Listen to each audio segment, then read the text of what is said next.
A vingança mais nobre. Olá! Seja muito bem-vindo a mais uma história que vai tocar o seu coração. Hoje vou te contar uma narrativa sobre perdão, redenção e sobre como, às vezes, a maior vingança não está em destruir quem nos feriu, mas em mostrar a essa pessoa quem realmente somos. Se você gosta de histórias que nos fazem refletir sobre nossas escolhas e sobre o poder da dignidade humana, fica comigo até o final. Tenho certeza de que essa história vai mexer com você de uma forma que não esperava. Antes de começar, se você está gostando do conteúdo, não esquece de deixar o seu like, se inscrever no canal e ativar o sininho para não perder nenhuma história inspiradora. E comenta aqui embaixo, você acredita que é possível perdoar quem destruiu sua vida? Quero muito saber a sua opinião. Então relaxa, acomoda-se aí e vamos juntos conhecer a história de Helena, uma jovem que ensinou a um homem poderoso a lição mais importante de sua vida. Aquela manhã de terça-feira parecia apenas mais uma entre tantas outras difíceis na vida de Helena Azevedo. O despertador tocou às 5 da manhã, como sempre. Ela se levantou do colchão fino que ocupava quase todo o espaço de seu pequeno quarto alugado nos fundos de uma casa antiga no subúrbio da cidade. Com apenas 24 anos, Helena já carregava nos olhos um cansaço que não combinava com sua idade. Eram olhos bonitos, castanhos, mas que haviam perdido há muito tempo aquele brilho típico da juventude, substituído por uma determinação silenciosa, quase triste, de quem aprendeu cedo demais que precisaria lutar por cada pequena conquista. Ela morava sozinha desde os 18 anos, quando sua mãe finalmente sucumbiu a uma doença que poderia ter sido tratada se tivessem tido condições financeiras. 6 anos se passaram, mas a dor da perda ainda era fresca, principalmente quando Helena se pegava conversando sozinha, como se sua mãe ainda estivesse ali. A rotina de Helena era exaustiva e brutal. Durante o dia, trabalhava como cuidadora de idosos em uma casa de repouso na Zona Sul. Era um trabalho que exigia paciência infinita, força física e, principalmente, compaixão. Helena tinha compaixão de sobra, talvez por saber o que era cuidar de alguém que estava partindo, como havia cuidado de sua própria mãe nos últimos meses de vida. À noite, quando a maioria das pessoas já estava em casa descansando, Helena seguia para seu segundo emprego, limpeza de escritórios em um prédio comercial no centro. Das 9 da noite a 1 da madrugada, ela esfregava pisos, limpava banheiros, esvaziava lixeiras e arrumava mesas de pessoas que provavelmente nunca olhariam em seus olhos se cruzassem com ela no elevador. Chegava em casa por volta das 2 da manhã, tomava um banho rápido e dormia por apenas 3 horas antes de recomeçar tudo outra vez. Finais de semana. Esses eram reservados para lavar roupas, fazer compras no mercado mais barato que conseguia encontrar, ocasionalmente, aceitar alguns trabalhos extras como faxineira em residências. Desde criança, Helena aprenderá que o mundo não era gentil com quem nascia pobre. Não era gentil com quem não tinha sobrenome de peso, contatos importantes ou uma herança guardada em algum banco. Mas ela também aprendeu algo que muitos ricos nunca descobrem. Aprendeu sobre dignidade. Aprendeu que ser pobre não significava ser inferior. Aprendeu que honestidade e caráter não se compram, se constroem dia após dia, mesmo quando ninguém está olhando. Sua mãe sempre dizia: Helena, minha filha, podem tirar tudo de nós, menos a nossa dignidade. Essa, só nós mesmas podemos entregar. E Helena nunca entregou. Naquela tarde específica, algo incomum aconteceu. A senhora de quem Helena cuidava passou mal logo cedo e precisou ser levada ao hospital. Como o plantão foi cancelado, Helena teve algumas horas livres antes de ir para o serviço noturno. Decidiu aproveitar para resolver algumas pendências no centro da cidade. Estava caminhando apressada pela Avenida Paulista, uma das ruas mais movimentadas, quando ouviu um grito desesperado que cortou o ar como uma lâmina. Socorro! Alguém ajuda! Meu filho! Helena parou imediatamente. Seu coração acelerou. Por uma fração de segundo, o instinto de autopreservação sussurrou para que ela continuasse andando, afinal, se envolver em problemas nunca terminava bem para gente como ela. Mas esse pensamento durou apenas isso, uma fração de segundo. Sem pensar 2 vezes, ela correu na direção dos gritos. Um carro de luxo, uma Mercedes-Benz preta reluzente, havia parado bruscamente no meio da via. As portas estavam abertas. Um menino de aproximadamente 7 anos estava caído no chão da calçada, completamente desacordado, com o rosto pálido e os lábios começando a ficar roxos. Ao redor, formava-se aquele círculo típico de curiosos que todos conhecemos, pessoas com celulares nas mãos, filmando, comentando, mas ninguém realmente ajudando. O motorista de uniforme, visivelmente desesperado, tentava ligar para alguém com as mãos tremendo tanto que mal conseguia segurar o telefone. Ao lado do carro, uma mulher elegantíssima, vestindo roupas claramente caras e joias que provavelmente custavam mais do que Helena ganhava em um ano inteiro, estava em completo estado de choque. Ela apenas olhava para o filho no chão, paralisada, incapaz de reagir. Helena não hesitou. Abriu caminho entre os curiosos com firmeza. Com licença. Saiam da frente, por favor. Ela se ajoelhou ao lado da criança, sentindo o concreto áspero e quente sob seus joelhos.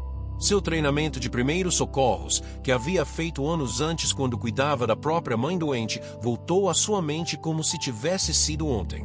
Com uma calma impressionante para alguém tão jovem, Helena checou os sinais vitais do menino. Aproximou o ouvido da boca dele, respiração fraca, mas presente. Verificou o pulso, acelerado, irregular. Os olhos do menino estavam revirados. Ele está engasgado, Helena disse em voz alta e firme. Preciso de espaço. Todos, afastem-se agora. A multidão recuou. Helena virou o menino de lado e começou a aplicar a manobra de Heimlich adaptada para crianças. 1 vez, 2 vezes, 3 vezes. Na 4ª tentativa, o menino tossiu violentamente. Um pedaço de bala saiu de sua garganta. Ele começou a respirar com mais facilidade, ofegante, e então seus olhos se abriram, confusos e assustados. Está tudo bem, querido, Helena sussurrou, segurando gentilmente o rosto do menino. Você está seguro agora. Respira devagar, está bem? Devagar. O alívio que tomou conta daquele círculo foi imediato e palpável. A mulher elegante finalmente reagiu, correndo para o filho e o abraçando com tanta força que parecia querer fundi-lo ao seu próprio corpo. Lágrimas corriam soltas por seu rosto perfeitamente maquiado. A ambulância chegou minutos depois. Os paramédicos confirmaram que o menino estava fora de perigo, mas o levariam ao hospital para uma avaliação completa. Antes de partir, a mulher se aproximou de Helena. Segurou suas mãos com uma força surpreendente e a olhou nos olhos com uma intensidade que beirava o desespero. Você salvou meu filho, ela disse, a voz embargada. Você salvou meu Eduardo. Como posso te agradecer? Me diz, por favor. Qualquer coisa. Helena, sempre tímida, desconfortável com toda aquela atenção, apenas balançou a cabeça. Não precisa me agradecer. Eu só fiz o que qualquer pessoa faria. Não, a mulher insistiu, apertando mais suas mãos. Não foi qualquer pessoa. Foi você. Qual é o seu nome? Helena. Helena Azevedo. Helena, a mulher repetiu, como se estivesse gravando aquele nome no fundo da alma. Eu jamais vou esquecer o que você fez hoje. Jamais. Meu nome é Cecília Valença. Por favor, me dá um telefone, um endereço, qualquer forma de te encontrar. Mas Helena já estava recuando, desconfortável com a situação. Não é necessário, de verdade. Fico feliz que ele esteja bem. É só isso que importa. E antes que Cecília pudesse insistir mais, Helena se afastou e desapareceu entre a multidão que começava a se dispersar. O que Helena não sabia, não poderia nem imaginar naquele momento, é que aquela criança era o filho único de Augusto Valença, um dos homens mais poderosos e temidos do país. E que aquele encontro aparentemente casual estava prestes a mudar sua vida para sempre. Augusto Valença não era apenas milionário. Ele era bilionário. E não era apenas rico, era temido, respeitado e odiado em proporções equivalentes. Aos 52 anos, Augusto havia construído um império imobiliário que se estendia por todo o país. Seu nome estava em prédios comerciais, condomínios de luxo, shopping centers e até em complexos hospitalares. Valença Incorporação era sinônimo de poder e influência. Mas esse império não foi construído com ética ou compaixão. Foi erguido sobre escombros, literalmente. Augusto tinha fama de derrubar bairros inteiros de famílias pobres para construir seus empreendimentos de luxo. Ele comprava políticos, juízes e funcionários públicos como quem compra peças em uma loja. Para ele, tudo tinha um preço. Absolutamente tudo. Inclusive o sofrimento alheio. Famílias que resistiam a vender suas casas misteriosamente recebiam ordens de despejo baseadas em documentos duvidosos. Pequenos empresários que competiam com seus interesses viam seus negócios afundarem sem explicação aparente. Testemunhas de suas fraudes desapareciam ou mudavam de opinião da noite para o dia. Augusto nunca sujava as próprias mãos, é claro. Sempre havia alguém para fazer o trabalho sujo. Advogados, contadores, capangas. Ele apenas assinava papéis e contava lucros.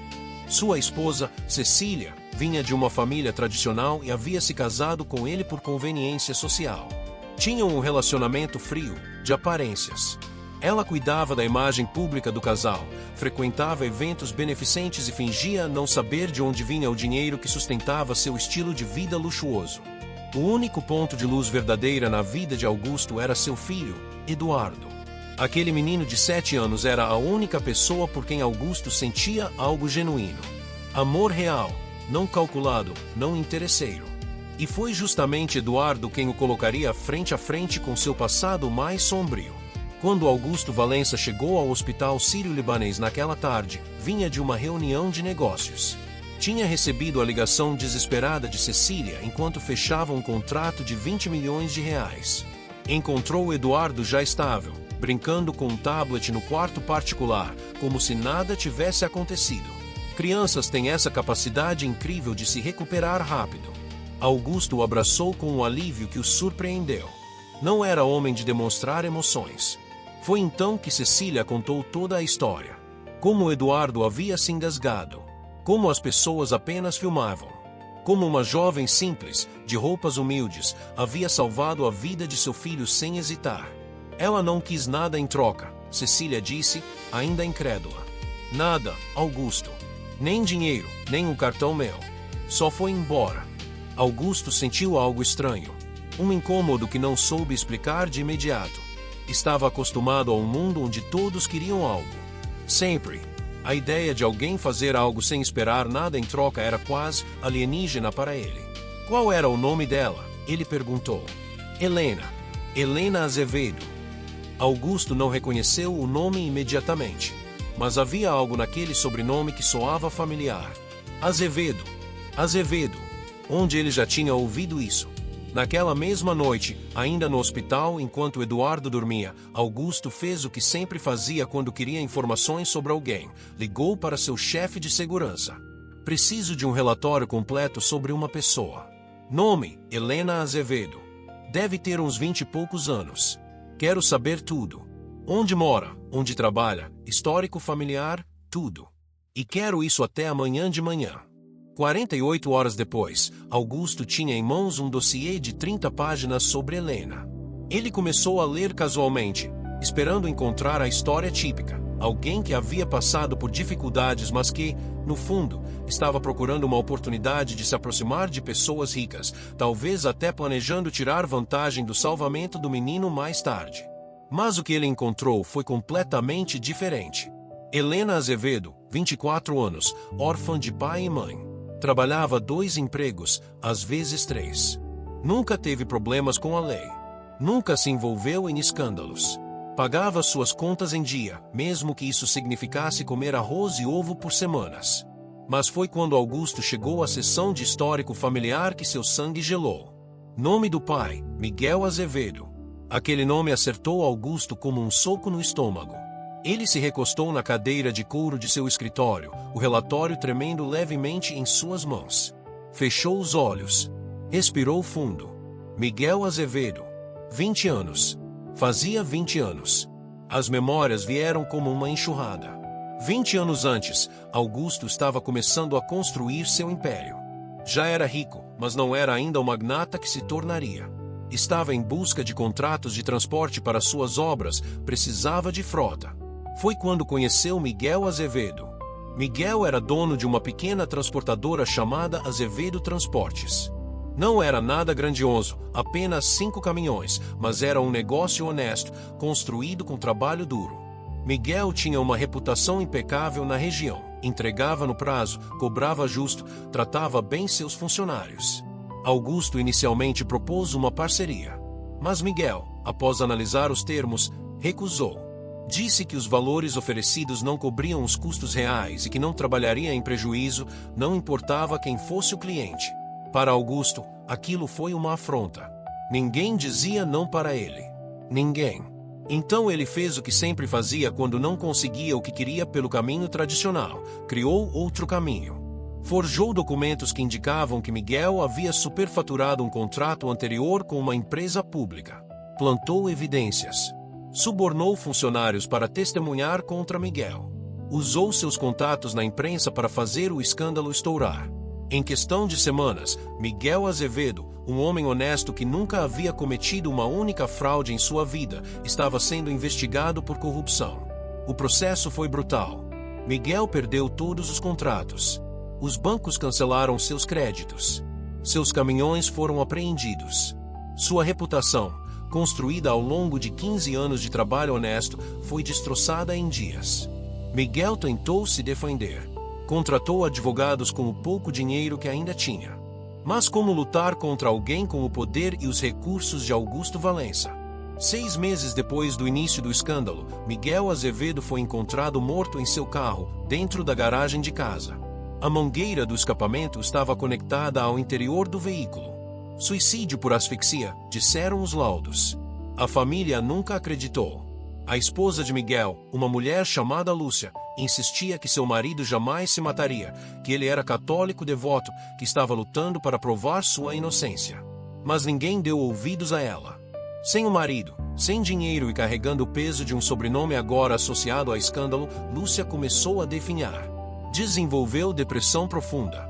Sua saúde física deteriorou rapidamente. Precisava de tratamentos que não podia pagar. Helena, que tinha apenas 4 anos quando perdeu o pai, cresceu vendo a mãe desmoronar lentamente.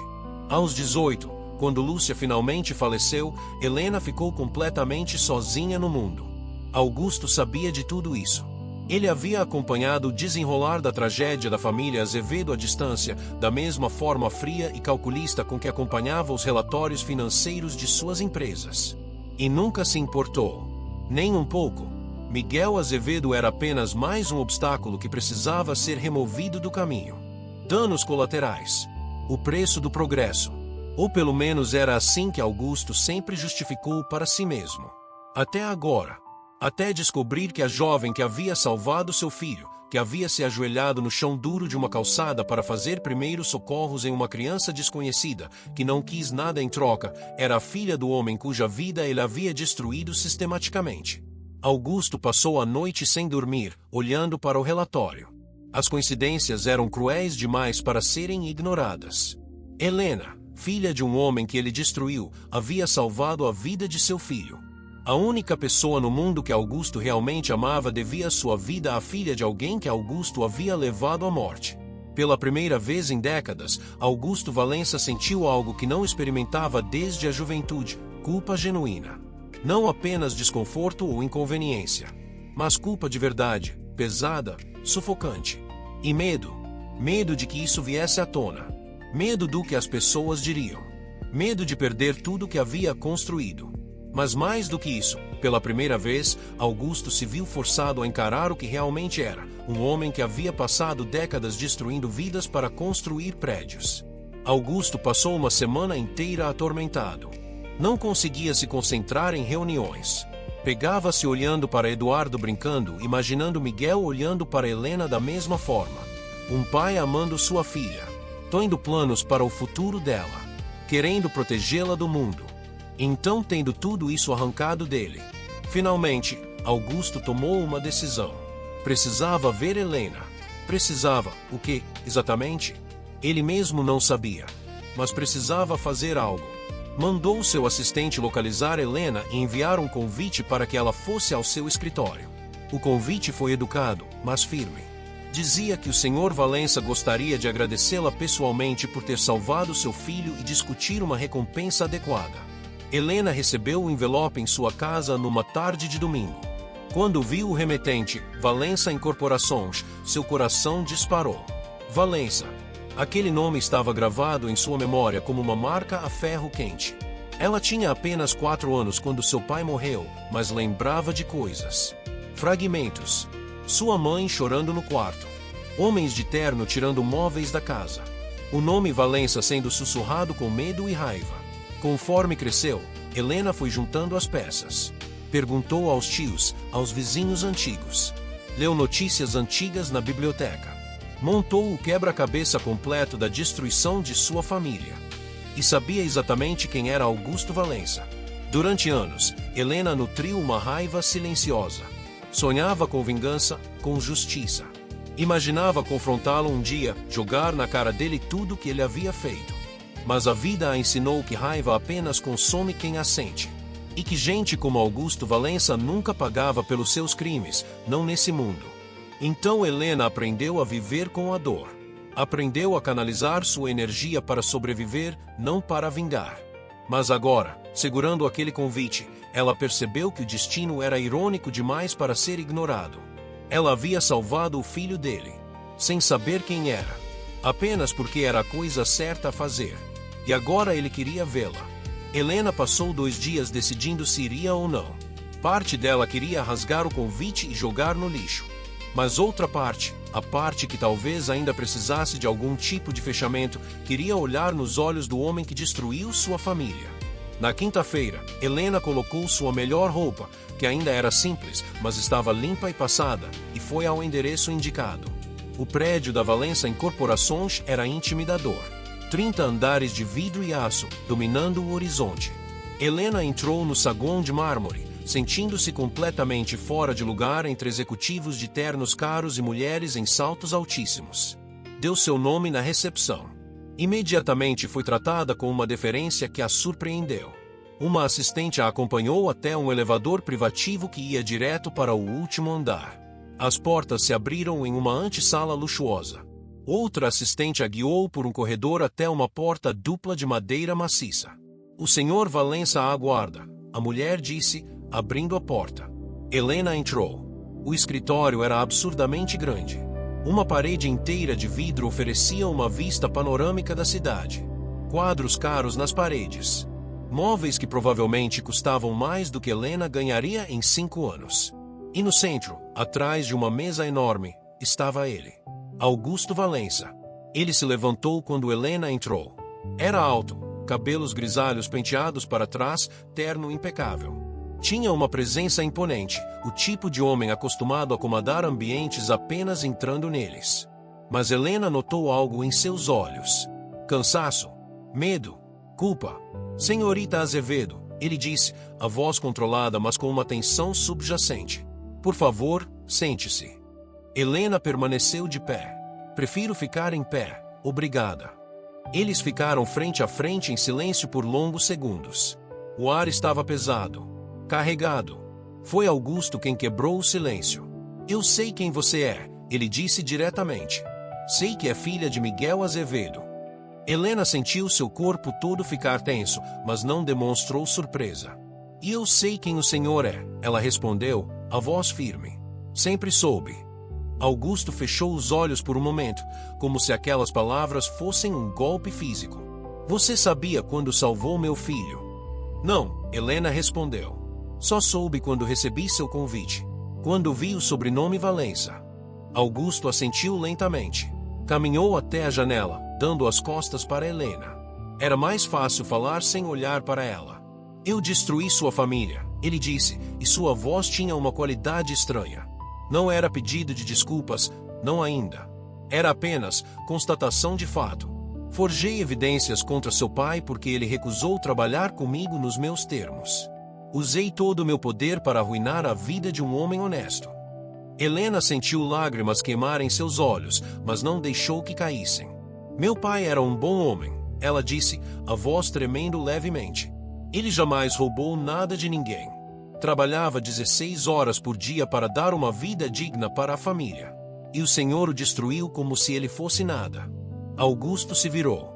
Pela primeira vez em décadas, tinha os olhos úmidos. "Eu sei", ele disse simplesmente. "E sua mãe?" "Minha mãe morreu lentamente de tristeza", Helena o interrompeu, agora sem conseguir segurar a emoção. "Passou 10 anos definindo.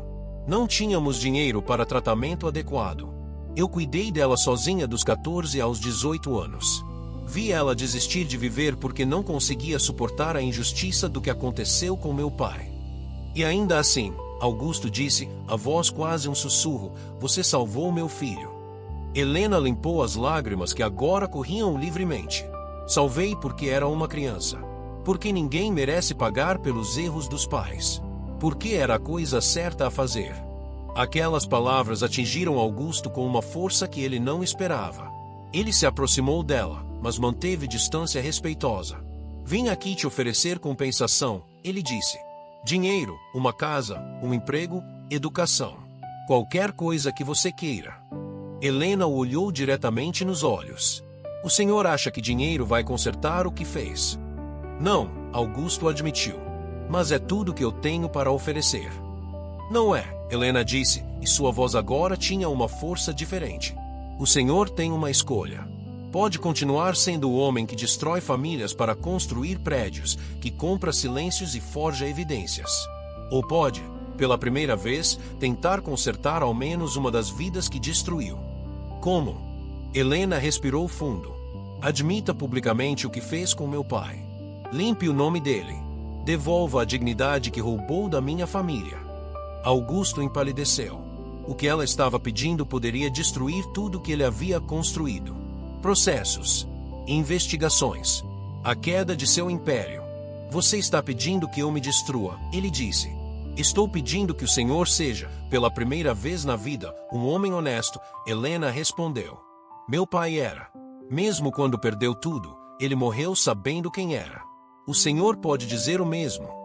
Augusto Valença passou as semanas seguintes em uma batalha interna como nunca experimentara. Ele tinha todo o poder do mundo para fazer Helena desaparecer. Poderia ameaçá-la, silenciá-la, destruí-la como havia destruído tantos outros. Mas toda vez que pensava nisso, via o rosto de Eduardo. Seu filho vivo, graças a ela. E pela primeira vez, Augusto entendeu algo: poder sem consciência não é poder. É apenas tirania eventual. Então ele fez algo que chocou absolutamente todos que o conheciam. Convocou uma coletiva de imprensa. Na frente de câmeras de todos os principais canais de notícias do país, Augusto Valença, um dos homens mais poderosos do Brasil, admitiu fraudes cometidas ao longo de 20 anos de negócios. Começou pelo caso de Miguel Azevedo. Detalhou como havia forjado documentos, comprado testemunhos, destruído um homem inocente. Pediu desculpas públicas à família. Mas não parou aí. Revelou dezenas de outros casos. Famílias expulsas ilegalmente de suas casas. Documentos forjados. Subornos a funcionários públicos. A reação foi imediata e brutal. Processos começaram a chover. Investidores abandonaram a empresa. A bolsa despencou. Augusto sabia que provavelmente iria para a prisão. Mas ele também criou um fundo de reparação. Vendeu propriedades pessoais, colocou ações em garantia. Estabeleceu indenizações para todas as famílias que havia prejudicado, começando pela de Helena. Helena recebeu a notícia pela televisão. Viu Augusto na coletiva, admitindo tudo. Viu quando ele mencionou o nome de seu pai, quando disse que Miguel Azevedo havia sido um homem honesto destruído por sua ambição. Quando os advogados de Augusto a procuraram para falar sobre indenização, Helena ouviu os valores oferecidos. Eram absurdos. Suficientes para que ela nunca mais precisasse trabalhar na vida. Ela recusou quase tudo. Aceitou apenas que fosse criada uma fundação com o nome de seus pais, Instituto Miguel e Lúcia Azevedo. Uma organização que ofereceria bolsas de estudo integrais para crianças pobres, com foco em educação de qualidade. Não quero viver da culpa dele, Helena explicou aos advogados. Quero garantir que outras famílias não passem pelo que a minha passou. A fundação foi estabelecida com um investimento inicial de 50 milhões de reais. Augusto fez questão de estar presente na inauguração. No dia da inauguração do Instituto Miguel e Lúcia Azevedo, centenas de pessoas compareceram. Famílias que haviam sido prejudicadas por Augusto e agora estavam recebendo reparação. Jornalistas, políticos, educadores. Helena deu um discurso simples, mas profundamente emocionante. Falou sobre seus pais, sobre dignidade, sobre como perdão não significa esquecer, mas significa escolher não deixar que a mágoa defina quem somos. Augusto observava de longe, discretamente. Não subiu ao palco. Não deu entrevistas. Apenas observou. Quando o evento acabou, Helena o viu. Pela primeira vez desde aquele encontro no escritório, eles se olharam. Helena se aproximou. Obrigada por fazer a coisa certa, ela disse simplesmente. Augusto balançou a cabeça. Foi você quem me ensinou o que era a coisa certa, ele respondeu. Passei a vida inteira acreditando que poder era tudo. Você me mostrou que dignidade vale mais do que qualquer império. Helena ofereceu um pequeno sorriso. Não era perdão completo. Talvez nunca fosse. Mas era reconhecimento. Era o início de algo. Meu pai costumava dizer que nunca é tarde para fazer o certo, ela disse. Espero que não seja. Augusto assentiu, emocionado. Eu também. Helena se afastou então, indo juntar-se às crianças que agora teriam oportunidades que ela não teve. Crianças que estudariam, cresceriam, teriam futuro. Augusto ficou observando por mais alguns minutos. Depois, silenciosamente, foi embora. Ele sabia que enfrentaria consequências. Processos. Talvez prisão. Sua empresa estava em frangalhos. Sua reputação, destruída. Mas pela primeira vez em décadas, quando olhou no espelho, não viu um monstro. Viu um homem tentando consertar seus erros. E talvez isso, no final das contas, fosse o que realmente importava. Helena não precisou se vingar. Ela venceu com elegância, com dignidade, com a força silenciosa que herdou de seus pais. Mostrou que existem vinganças que destroem e outras que ensinam. E Augusto Valença carregaria essa lição para o resto da vida. E assim termina a história de Helena, uma jovem que nos ensina que a verdadeira força não está em destruir quem nos machucou, mas em permanecer fiel aos nossos valores mesmo quando seria mais fácil sucumbir à raiva. Às vezes, a maior vingança não é fazer o outro pagar pelo que fez, mas mostrar a essa pessoa quem realmente somos. É recusar-se a se tornar como aqueles que nos feriram. Helena poderia ter usado aquela situação para destruir Augusto. Poderia ter aceitado o dinheiro e vivido na opulência. Mas escolheu algo maior, escolheu honrar a memória de seus pais criando oportunidades para outros. Essa história nos faz refletir: o que fazemos quando temos o poder de vingança em nossas mãos? Usamos esse poder para destruir ou para construir? E você, o que teria feito no lugar de Helena? Comenta aqui embaixo, eu quero muito saber sua opinião. Se você gostou dessa história, não esquece de deixar seu like, compartilhar com aquela pessoa que precisa ouvir essa mensagem e se inscrever no canal para mais histórias inspiradoras como essa. Até a próxima, e lembre-se, dignidade é algo que ninguém pode tirar de você, a não ser que você permita. Um forte abraço, e até breve.